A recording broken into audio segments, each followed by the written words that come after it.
Thank you for hopping on. Yeah, Yeah. absolutely. You finished training or anything like that? Yeah, I trained from about 11:30 to 2:30 today, so I've been home, had some lunch from then, and then gonna be heading to go work coach here in the next hour. Nice, cool. Cool. So that's like you're a full-time athlete and you coach. I probably wouldn't consider myself a full-time athlete. I mean, I wish I was, but yeah, Oh, full-time coach is definitely my job. cool. Okay.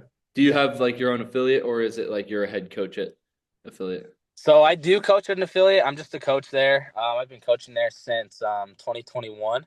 But I actually don't do a lot of that right now. I only coach like once a week, like 2 classes, and then my main gig is I'm a strength and conditioning coach for like youth athletics, Oh, cool. like athletic development stuff. Wow, that's Nice. really cool. How'd you Yeah. get into that? So actually, the two people at my affiliate, it's a couple. They actually own a tennis academy Okay. with like hundreds of kids, and I met them through the affiliate there a few years ago, and they asked me to come and run their strength and conditioning program at their tennis facility. So for the past 2 years, 2 years, I've just been running the strength and conditioning program. So it's specifically like tennis kids mostly, but I mean the stuff I'm doing with them is very just GPP, all just like base athletic development stuff for really any sport. Yeah, That's that's really cool. cool. Did you play tennis or is it like a brand new? Never did. Nope, never played tennis. That's what's funny. Like kids laugh at me in there. They're like, "You don't even play tennis," and I'm like, "Good thing I don't need to Yeah. know Yeah. how to play tennis to make you faster and stronger and more Yeah. athletic." So, Yeah. So we kind of like jumped right into this, Yeah. like immediately. yeah, Uh, so kind of, can you give us like kind of your background into getting into CrossFit and then getting into competitive CrossFit, or if they kind of just all started same at the same time? sure. Yeah, I'll do my best. If I like feel like I miss any gaps, let me know and I can backtrack. That'd be good. From an athletic standpoint, or do you want me to start like just CrossFit in general? You can start when you're Anywhere. Yeah. T-ball if you want. Yeah. Oh, that'll probably be too long. But yeah, I mean, I played sports my whole life: baseball, football were the main two I really played. Early on, like my dad, I mean, he was a big sports junkie his whole life. He coached like high school sports, coached us. So he kind of got me into the weight room, me and my brother, like really early on. Like starting P90X when I was in like fifth grade, right? Just kind of doing something. And then even when I was in middle school, he was actually the PE teacher at the middle school. So he like started me and my brother like in the weight room just in the mornings, like as I was in sixth grade on. So just kind of introducing us to lifting, just getting us in the weight room, getting used to just trying to get stronger and just better at what we're doing. And what's cool is he actually started doing like speed and agility work for like all the youth that like our age, like the whole middle school. He did it for free for everybody for like from when I was in the sixth grade to eighth grade. It Oh was wow. like 2 days a week. We used to have like 20 to 30 kids show up. And he mostly like obviously wanted to do it for us, but was like happy to like just let anyone else come and join. Yeah. So that's kind of a cool side note. So that was Yeah. kind of the start of everything, and so it was just always kind of training was just always a part of what I did for sports. Did it through high school, just always kind of lifting with teams, with the football team especially, just doing your off-season training, getting into it like that. And then I kind of just like when I started to get a little through my high school career, like towards the end of it, I just like started to really kind of fall in love with just being in the weight room, and just kind of did a lot of it on my own. I started like getting up really early, just going and doing like my normal, strength training stuff. I kind of would even say I started out like just doing a lot of like bro lifting. I think kind of that's how everyone gets into it. So Cool. Yep. yeah, I was following like lots of like bodybuilders and stuff on like social media, and so that's kind of like where I like first started doing it. Just a lot of like isolated work, but I was still like squatting and doing stuff that was still helping me for athletic development stuff. And then um, after high school, I played 2 years of just junior college baseball, so it's kind of low key, but played sports for a little longer there. And then as soon as I was like wrapping up, I like started just kind of like watch and like pay attention to CrossFit and stuff. Just thought it was like looked really cool, and I just kind of knew I was missing like a big area of training for myself. Like there was such another realm that I wasn't even touching on, like to like fitness and like performance. Just like watching what those guys are able to do, and so I was like, once I'm done with baseball, kind of sick of it. I'm ready to just like train and see what I can be capable of, and try to put my hat in the thing of competing and just seeing what I can do. And that's kind of where it started off, I guess. Is like the beginning of it all. That's awesome. Yeah. So like you missed the training specific part, and then I'm sure after baseball you missed the competitive side of Yeah, like I knew I wanted to compete. I've always had like a itch to compete. And I was like, just burnt out. by baseball by the end of my like second year. I was just kind of ready to be done, but just to fill that void of like competition and also just like continue to be in the gym training. It was like those two just things kind of meshed together, and it was like, why not try CrossFit? And it just looked fun. And as soon as I started doing it, just kind of like I think everybody else, you just fall in love with it right away. And just the challenge of pushing yourself every day was just something that was just I don't know, like everybody says, like you just get addicted to it right away. And then just that was, I think it was in 2019. Ever since then, past 6 years, it's just kind of been nonstop from there. Yeah. Cool. Was there ever a point where you immediately thought, hey, I can be really, really good at this? Was there any specific like maybe a local competition or just training in general? Even before I ever started, I just kind of like as I started to just like geek out at the sport a little bit and just watch the guys at the games, just like seeing what they would do and like firsthand, like looking at like body size. Right away, I was like, I kind of have like the right body height size for it because I've never been tall in any of my sports. I'm 5'10", so I'm actually kind of maybe on the taller Right. side. Well, I don't know. There's some pretty tall guys in the sport now, so I was like 5'10". I'm like 190 at the time at least, and I was like, I kind of have the right body size for it. It could work out. I was always like, strength has always been kind of my like thing that I've been naturally good at. Like through high school, I could like squat a lot of heavy weight. Mhm. And so I was like, I think I have like a pretty good base. And I think that, with my work ethic, I just like, I had a pretty good idea off the gate that I could, if I wanted to, like I could push myself to, compete at a fairly high level. Obviously I haven't made my goals completely for the sport yet, but I'm still obviously chipping away, trying to get there. Yeah. And those goals are, Yeah, I mean, ever since I started, I told myself I wanted to make it to the games. And so, I mean, every year it's been the goal is to get to the games. yeah. Obviously, like my expectations early on wasn't to actually get there. I never expected that because I had realistic expectations of like how long it would take. But every year since I've competed, I've gotten exponentially better. Like Yeah. I've never had a year where I've finished worse than the year before. Knock on wood. So let's hope Right. it keeps Yeah. happening that way. I love it. And with that, like, because obviously this year things are changing, like with the sport, whether it's, being, was it not a competitor or for the World Fitness Project? There's the two tiers, Oh, the yeah. whatever. So it's like professional and then competitor or whatever. Yeah. So there's all these different things that are happening. What's your plan for the season to try and qualify for the games, or if it's due? Because I know High Rocks is getting big with CrossFit athletes right now. Just different things. Like, is there any specific plan you have, or just kind of do whatever? Definitely don't have any interest in any like high rock stuff right now. The WFP thing, I I've thought about and like looked into it. I haven't like set my decisions or sights on anything like that specifically yet. My main priority and focus is still the CrossFit season. Doing the Open, going to the in-person qualifying events, trying to make it to the games. The way it's looking right now, I haven't got my official invite, but I plan on being NorCal, which is one of the in-person qualifying events. I'm on the in qualifying right now. Just got to wait for official invite, and then plan on hopefully making it to the TFX in Oklahoma as well. So having two opportunities there, plus the online semifinals. Taking every opportunity I can to see if I can qualify for the games. Okay. Potentially, yeah. So like considering doing the contenders, what they call it. I think for the WFP, you can do the online qualifier. But it kind of just comes down to like how much can you compete. Obviously, like from your body, like from a physical standpoint, mental too.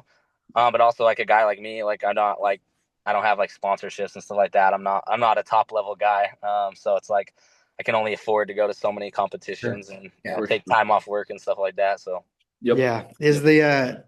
I might be wrong, but isn't NorCal like the last qualifier? it's the last like notable like official one, but I'm pretty sure there is going to be a last chance qualifier. Right. They Yeah. confirmed that. I just Yeah. don't think the details are out on that. I think the last chance qualifier will be like a couple weeks after that, like right back to back. Which So is like right before the games. Like, yeah, I think I it's think actually like a NorCal doesn't couple. even It's like 2 or 3 weeks before the games, which will be crazy turnaround. Yeah. Good Yeah. entertainment for people like us. Yeah. Is the NorCal decision just locate like it's closest to you, or did you want that last week? Like, I think like having conversations with my coach, it's just kind of like, especially in the position of a guy like me who's never made it there, Mhm. kind of starting to creep up on the fence of trying to qualify. It's like you have to give yourself as many opportunities as possible, because they're just few and far between. And just the more competition you do in general, the better you get. I mean, it's just the way it is, just with experience and everything that comes with it. So as soon as it was announced, like, hey, or not TFX, sorry, NorCal qualifier, it was like they announced it, and the qualifier started like a couple days after they announced it, and it was back in January, so it was kind of just like a boom right there. It's like, if you're ready to go, let's do the qualifier. And it's like, why not? We can just treat it like any other training. You know what I mean? And it's like, you have to throw your hat in and just try to see if you can qualify. And so now, hindsight, it's like, now that I've most likely qualified, it's pretty nice to know that I've already qualified for an event, at least one of them. So I don't have to stress as hard going into the season. I can like be a little looser, doing the open and whatever, just because I know I will be at least at one in-person qualifying event. Yeah, that makes sense. That's awesome. With how competitive you are in this sport, um, and having, I believe you have two young kids, Yep. and how has that been, like juggling having a young family while also, being competitive in the sport and trying to qualify for the games, which everyone knows who's listening, like that's not an easy feat. Yeah. Takes up a lot of your day. How has that been, like juggling all that? It's pretty crazy. Yeah, it's hard to even explain what it's like. I don't even know like where to begin. It's definitely been a balance, and like it's a dance. Like, you learn how to, you just do it as you go. Like when my wife and I first expected our first child, which we weren't even planning on. Just life comes at you so fast. So I like thought for sure that was happening. I was like, oh, like I might as well just like give up like my like goals to even try to compete, because there's like no way with a kid. And at the time I was going to school full time, I was working full time. I was just like, I'm kidding myself if I think I can like still compete at a high level and like do what it takes to train. But it happened, and just I did what I could as it happened, and we had our first kid, and I was able to still sustain a decent amount of training and like put in the work still that I needed to progress and get fitter and fitter. And so just like, all right, well, I'll keep going with it and just see how it rolls. And then next thing we know, we're expecting our second child, which once again wasn't planning to do that. Life Good just work. life just coming at us fast, playing with fire. You get burned sometimes, but it's been good. I feel like I've rolled with the punches. It's definitely been a lot of like, takes a lot of focus, and you have to have your priorities in line, because there's only so much things that you can do in a day. And just like priorities and hobbies that you have, there's they become very limited. So it just, I think more than anything, it just becomes a mental battle, about like what you really want, and how bad you really want it. And definitely have like thoughts and insecurities creeping in my head all the time, like, what am I doing wasting my time? Like, is this just uh is this just a hobby that I'm just still like hanging on to, that's not really bringing any quality of life to me or my family? And so those types of things, like, it's like, should I still like put in the effort and time? And so it's like those things definitely creep in, and I think that's the hardest part, is like validating that like it's still worth it if it is. And I think I just kind of comes with each season, it's a new battle, and like you kind of reassess after each like season, at least like when you like for me, it's like when I finish at semis, that's kind of like the end and cap of the season. And it's like reassessing, like, okay, am I going to be ready to do this again starting in a few months? Like, do I have what it takes? And so far I've like continued to decide that I am going to keep doing it. And so I think just kind of take one year at a time and do what I can, but it's definitely a lot to juggle. Yeah. Yeah. Yeah. So you've been to semifinals 3 times. Yep. And like you said, you've gotten better and better each year. What, like, were you like 5 spots out last year? Yeah. I was going into the last event in 12th, and they took 9. So I was 3 spots out. I was like, dude, it's crazy. Like, I was like, I'll just send it and see what I can Oh, do. and finish with the lunges, right? Yeah, I knew it was gonna be like, I had to like absolutely murder the workout and do super good to even have a chance. So it was like, I might as well just send it, have nothing to lose. I got no reps on my 15th ring muscle up, and it kind of like that hurt me the biggest. And then I fell in some lunges, and I just like finished middle of the pack, not overly great. But like after the workout, it was all right, because I was like, I remember Tudor Magda finished first in the workout, and he was 1 spot ahead of me on the leaderboard, and he still didn't make it. So I was like, oh, it wasn't even possible regardless. So I was just happy that I tried to send it as best I could, even Failed trying was all that mattered, but it was close. It was bittersweet, and I was very happy with it. Like being able to kind of like almost like taste and like feel that like, oh wow, it's like within reach is what it feels like. So it was a pretty unique feeling, and it kind of fired me up going into the like next year, this year now, right? Yeah. So like if you look back at that weekend or even the training leading up to it, what set you 3 or 5 spots back? Like what was holding you back? I would say from a fitness perspective, nothing. Well, that's not the main thing I would say. Like the Yeah. fitness, like you can kind of like break down the leaderboard in like I don't know what you want to call it, like a caliber of athletes, like in brackets, like right, like the top Yeah. 5 guys are in their own category, right, and then the next. So it's like the guys that are the last 2 qualifying spots through up to maybe like 15th, where I was like 14th or something, kind of in that same caliber ish. You know what I mean? So it's like the fitness levels are very close, and it really just comes down more than anything to execution and just like how you're gonna mentally handle the weekend. I think most athletes know that, and even coaches and spectators kind of like obviously understand that game. So it's like if you go back and reassess the weekend and like you look at just like a few events, it's like on average, if I placed 1 to 2 spots better on maybe just 3 events, which may happen to be like 10 seconds, it's like I qualify for the games, right? Yeah. So it's like it's the most minor things. So it's like realizing that is for me at least is a confidence boost, knowing that like the fitness is there and like actually feeling like you belong. um, but then, like obviously, you can look at it from a constructive point of view after the season and still assess and look at the areas you need to improve on. Those for me specifically, like and very big on in endurance, like running type of things. So that's probably been like the biggest focus since last year's semis is just increasing my engine, just trying to increase the work capacity as much as I can. Yeah. Yeah. And you're coached by Adrian, correct? Yeah, Adrian Conway has been my coach for I think just over 2 years now. Okay. And how did you, because I know there's so many different camps of like HWPO, Mayhem, Invictus, Proven. How did you kind of choose that with Adrian? Yeah, I would say more than anything, it just kind of happened organically. Adrian lives actually 10 minutes away from me, same That's awesome. city. So I've lived in Utah my whole life. I've lived in northern Utah ever since college, and that's where Adrian's been for, I don't know, a long time for his life. So he's lived up here ever since I have. And I knew he was up here, and he actually the affiliate that he won the games with in 2017 against Rich Froning at the Yeah. Wasatch CrossFit. So Yeah. that was his affiliate that he was a part of. That's the affiliate that I go to, that I've always gone to. But when I moved up here, he wasn't at that gym anymore. He'd kind of been doing some other business ventures and doing some other things with the supplement company he worked with. So I actually never met him originally when I moved up here. But everybody that I was like that I trained with, the owners of the gym, everybody knew him. Like he was obviously like pretty much just like a legend in the community, obviously for obvious reasons. And he was very just known in the space, right? We see him online. He does all types of stuff now with the games and everything. But I would say a couple years ago when his training program, True Fitness, kind of started up. It's only been going for like 3 years or so. He kind of launched it. He started to host some camps and things like that, and he would start showing up to Wasatch. I know he held a few there, and I enlisted in one of the camps and stuff, and started to just kind of meet him here and there, and eventually it just kind of organically happened where he kind of approached me even and basically talked that like he would like to work together if it's something that seemed like a good fit.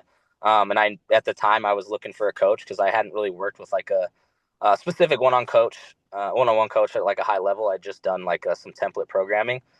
So we decided to, just try it out and do some work together. And, kind of the rest was history from there. I think we've bonded and gotten to know each other really well. And, I mean, I think Adrian's the most underrated coach in the space. He's been on seminar staff for like over 10 years, right? He's competed in the games as an individual. He's the only person to ever beat Rich Froning, right, in a team. Yeah. And I just think his knowledge is just inseparable from like anybody else. Like I think he's very underrated. Like he does have a big following and gets a lot of notoriety for a lot of things. But in terms of like training program, like his True Fitness definitely flies under the radar. And I do think that it'll continue to grow. Just seeing the type of athletes that he does have, and I'm hoping that like for myself, I can help boost his training program, and we can continue to get more people on board training with us. But I think that more people should, try to train under Adrian and even think about moving out here to Utah and trying to get it with him in person. That's Yeah. awesome. So like, would we know anybody else that trains under him? Definitely my good buddy, Mike Evans. He's out of Utah as well. He's been a semi-athlete for 3 years. I know he won one of the years he did a team. So I compete alongside him a lot. He was at the West Semi last year with me as well. We live like an hour apart, but he's still up in the northern Utah region. So he's been training under Adrian for a bit now. On the female side, Rachel Noel is a semis athlete. I think she went 2 years ago, but she's a pretty high level female athlete. And then he's just got a lot of people that are just kind of riding that fence, creeping into the semis. Yeah. So like at semis, is he your on the floor coach, like everything with you, or is Kind of. is He actually the last 2 years he's picked up the kind of broadcasting Yeah, gig. yeah, that's what I was Yeah. wondering. On the broadcasting, and that's something that he like is very respectful about and asks us about, like going, because he actually had 3 athletes at semis last year. Another one I just remembered is Kelsey Peterson. She was a female. But he asked us going out. He's like, "Hey guys, like I have the opportunity to broadcast. Like, is that something that you feel, interferes with, what you want to do over the weekend?" And at least for me personally, like I'm feel like I'm pretty independent. There's a lot of things that I do in training. I feel like I have a pretty good grasp and touch, at least off of like how I navigate myself from a mental standpoint, and just the way I get myself prepared and ready. So on game day and like leading up to game day, I don't really need a lot of you know, in my ear telling me how to do this, do that, get warmed up for specific movements. Like I have a pretty good grasp on like how I like to get myself going. So it's like all the work that we do leading up to it to me is what's important. I don't necessarily need him like holding my hand in the warm up area and doing that. That's just at least a personal like that I have. And I know that we have a good relationship like that where we can just like text back and forth, talk about a few things if we need, like hash it out. Like he's really good over the weekend, just like checking up on me, like how I'm doing, how I'm feeling, and like texting me for sure in between events and making sure we're on the same page. But yeah, from an individual standpoint, like I don't feel like that like limits me in any capacity whatsoever. So it works out. Yeah. Have you ever thought about, because I know you mentioned your affiliate. That's, I'm assuming your affiliate So is I just coach at it, Wasatch CrossFit. So okay. I don't own anything. I just coach there. Yep. Have you ever thought about going team at all? Ever?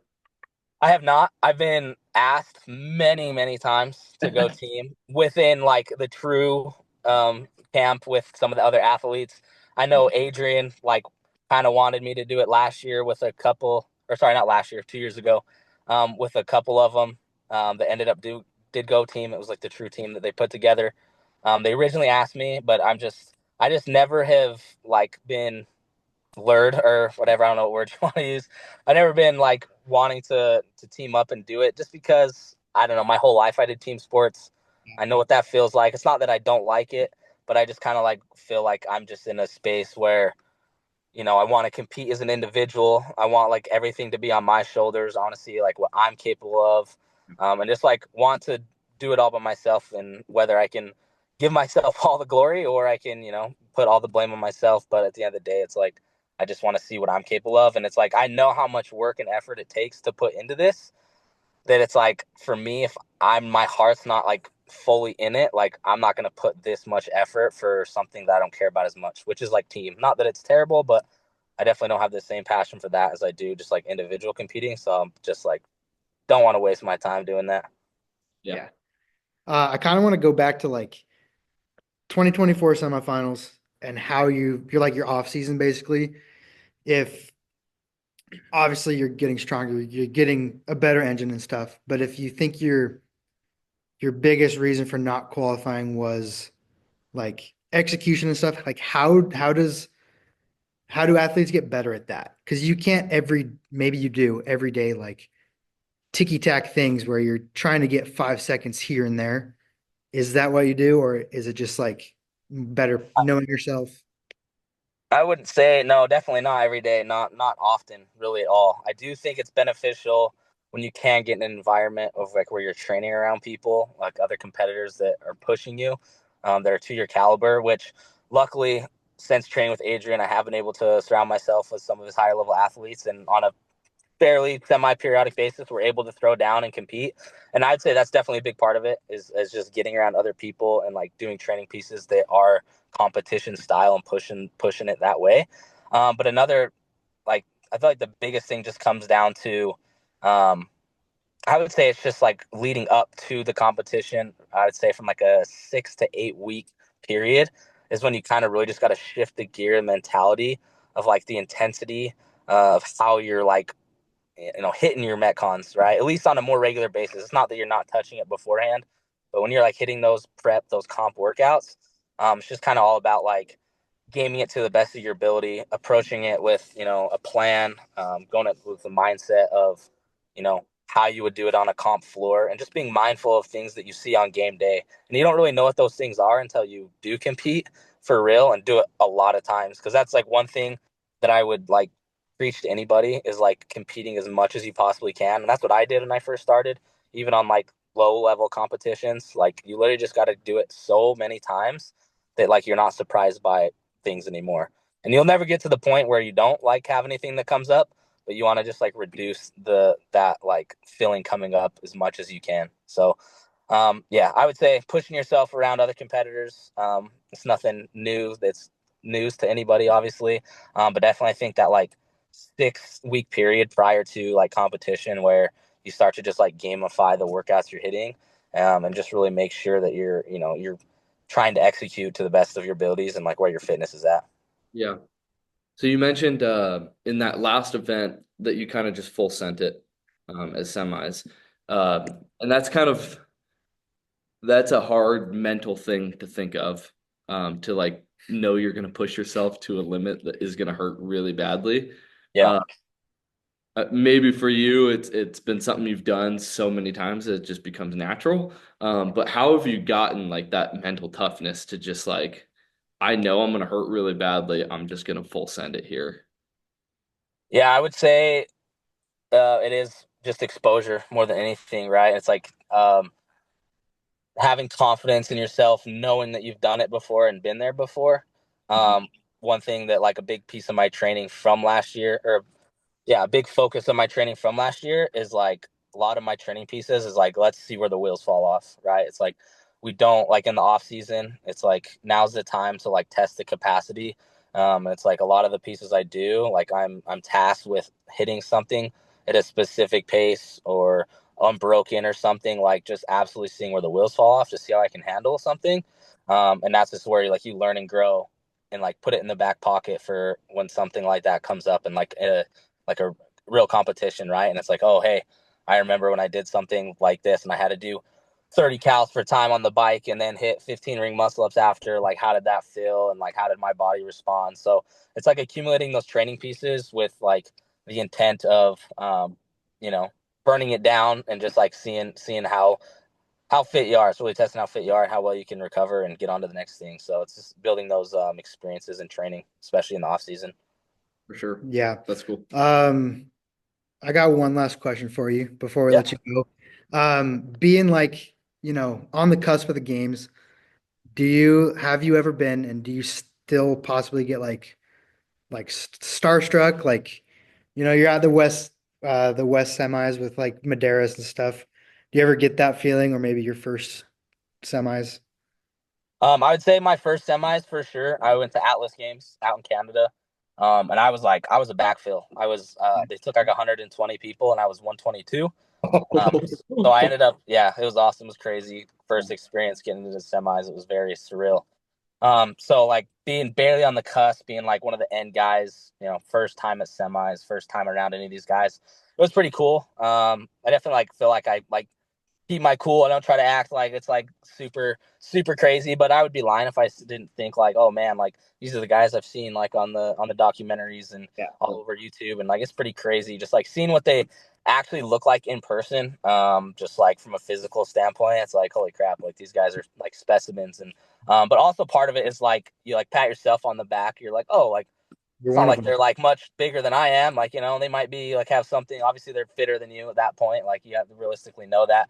But it's like, part of it's like cool. You like pat yourself on the back, like, oh, I'm kind of in the same space as these guys. But yeah, I would definitely say like seeing Adler, in Vellner for sure. That was my first year. I was like, dang, that's crazy competing against these guys. But since then, like, I try to like at least like treat myself like I belong there and try not to act like, um, you know, even if I am pretending, I'm trying to act like I belong on the same stage as them. So I try not to get too much in my head, fanboying or anything like that.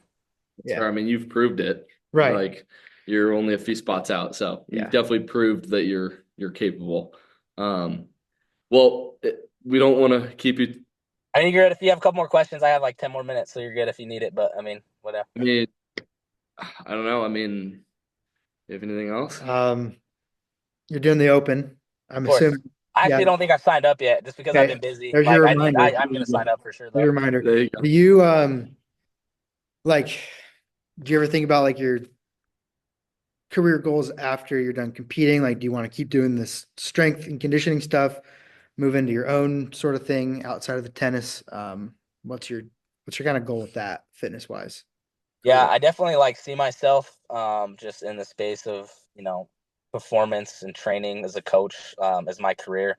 I graduated college, exercise science degree. Not that it means a whole lot, but that was kind of always the route I wanted to be in. It used to be like physical therapy was the route I was going to, and I ended up kind of reversing out of that the last second towards the end of my college career. And I kind of just shifted to I wanted to just kind of be on like the performance and training side of things, not like the rehab side of things. So definitely like from a career standpoint, I want to stay in that. It's hard for me to put as much time as I'd like into it now. I've kind of like just put that on like the back stove and just waited. But I think once I'm done competing, I would like to like have my own facility someday. Something in the realm of I want to be always involved in CrossFit in some manner, whether it's that facility itself or I'm like doing, a little something here and there. But I want it to be, with some performance training. I like the youth athlete side of things and, training kids for sports and doing all that side of things. So hopefully someday, I can have a facility of my own. I would like to be able to build up what's the word I'm thinking of? Some credibility, I guess, as myself as an athlete, and maybe I can get some notoriety from that, and that'll help me be able to build a brand and a business to help get something going in the future. Is kind of the biggest goal I have. Yeah. Obviously, I mentioned earlier you have two kids, which can be really tough on the sleep, I'm sure. What's been like the hardest part of kind of the recovery side? Because I'm sure training, once you're in the gym, you're in the gym. But like the sleep, the nutrition, maybe it's whether it's stretching at night or I don't know, sauna, cold plunge, whatever it is. What's been kind of that hard thing that you've had to adjust to? I feel like it kind of ebbs and flows on what it is. I feel like I'm pretty lucky in the position I'm in right now in terms of sleep. I feel like my kids, they're at an age where we've got them in a routine where sleep's been pretty good for a while. Nutrition's always been something that's pretty locked in for me. I feel like I've always been able to just kind of like that just comes to me pretty simple. I'm able to just stay pretty on top of what I need to be. I would say that it's like doing all the little extra things, right? The stretching, the mobility. It's just like so much extra time. My training time is shorter than probably most people's. Like I train 2.5, 3 hours a day max, which is still obviously a good amount of time. But that's like pretty much spent all training. So I definitely would say I neglect like just basic stretching. And at least for me personally, when I do that stuff, I do notice a huge difference in the way my body is able to function and recover. So I'd say that's like the worst thing I am is like doing the extra mobility. And if I was able to get in the sauna, that'd be great. I don't ever really do any of that, but I wish I did. Yeah. Do you have your level 1? I do. I got my level 1 in 2021. Looking at getting my level 2 in the near future. Nice. Just hasn't something that hasn't lined up yet, and obviously just got to budget the cost for it eventually and stuff. But I'll get my L2, I'm sure, within the next year or two. Yeah, is it I know they give out level 1s. Is it if you make the games or is it I think one year, not last year, the year before, I do think that they gave all the game competitors level 1s, or they could even do a level 2 or something. Yeah, like there's no point you getting a free level 1 if you got if you already have it. I would love that if I made the games and they want to give me a a free Yeah. a certificate or whatever thing to go take, I would definitely take advantage of that. Yeah, I remember hearing that like not that many games athletes even took advantage yeah, of, like used it, which is crazy. yeah. Yeah. You'd think more. I watch a lot of like content in the space, like Sevon podcasts and all that stuff, and I've heard people talk about like, what if, they to qualify for the games you had to have your level one? Do you Yeah. think that would be like maybe not a must have, but like, do you think that would help the sport professionalize in a way?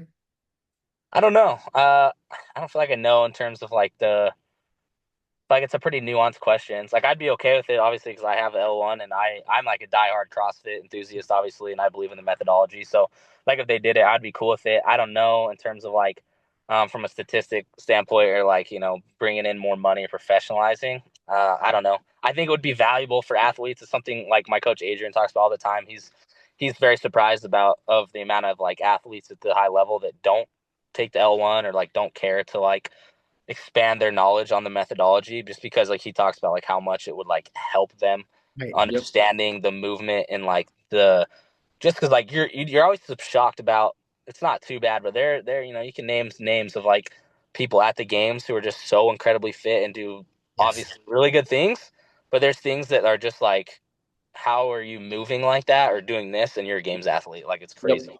Yeah. Yeah. Won't name names, but there's definitely a lot. Oh, yeah. I think.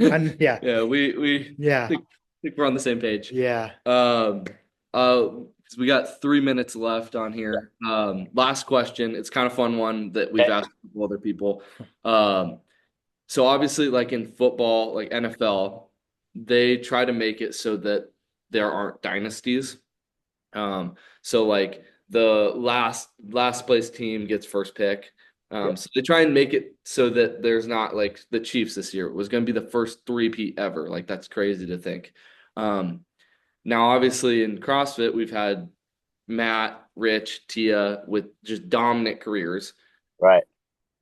What would you think, like if CrossFit wanted to make it so that there wouldn't be dominant careers or dynasties in a sense, is there anything you would change to make that happen?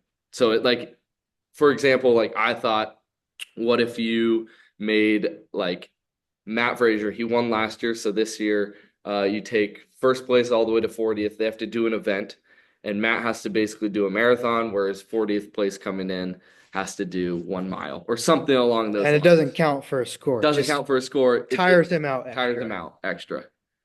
I mean, I don't like that idea, but it would definitely. I do think it would like it would hinder it would because it would be a different playing field. I don't know. It's interesting. It's definitely never something I've thought about.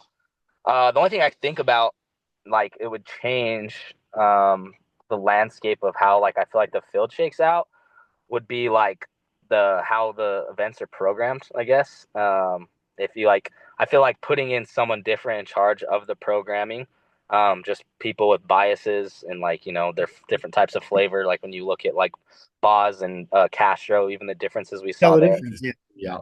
So it's like you can see like different types. I mean, obviously then it brings you back to the question like, well, if you're programming CrossFit, like CrossFit's CrossFit and the fittest will prevail, which I definitely believe in. But I definitely think if like the programming, I feel like that'd be your best shot at like limiting the dynasties is like having a new set of like Yeah. eyes or whatever in charge of setting the workouts is like just mixing it up completely so that there can't be the same like trend of fashion, because it's like whether you're Castro and you're like the best programmer in the space, because he probably is, he's had so much experience with it. It's like he's going to have biases regardless, and we know like those biases that he has, and so I would think like that would probably be the best option to do that, is just mixing in who's in charge of programming those events. Yeah. Yeah. Makes That sense. makes sense. Yeah. Yeah. Well, we got less than a minute. Yeah. So thank you so Yeah. much for coming Yeah. on. Seriously. Thank you. Thanks for having Means me. a lot. You're awesome. We'll be rooting for you this Yeah. whole season. Yeah. And hopefully at some point maybe we'll get you on again. Yeah, of course.